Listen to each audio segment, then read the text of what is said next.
విద్య, ఉద్యోగం, సంతానం, ప్రమోషన్స్, ఉన్నత స్థాయి, ఆటిజం, మందబుద్ధి, వింత ప్రవర్తన, బాగా చదువుకోవాలి పిల్లలు, ఇలాంటి సమస్యలకు దైవబలం చేకూరితే బావున్ను అని కోరుకునే వాళ్ళకి అద్భుతమైన ఉపాసన పర్వదినాలు 2026లో జనవరి 19 సోమవారంతో ప్రారంభమై జనవరి 27 మంగళవారం వరకు ఉన్నటువంటి మాఘ గుప్త నవరాత్రులు, శ్యామలా నవరాత్రులు లేదా రాజమాతంగి నవరాత్రులు.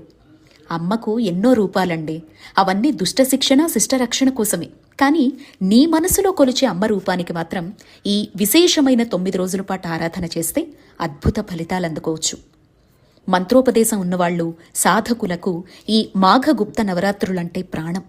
మన వంటి సామాన్యులు నిత్య దీపారాధన, మనసు, ఇల్లు, శరీర శుద్ధితో లలితా సహస్రనామం, శ్యామలా దండకం, శ్యామలాష్టకం, శ్రీమాత్రే నమః, ఓం ఐం మహాసరస్వత్యే నమః అనేటువంటి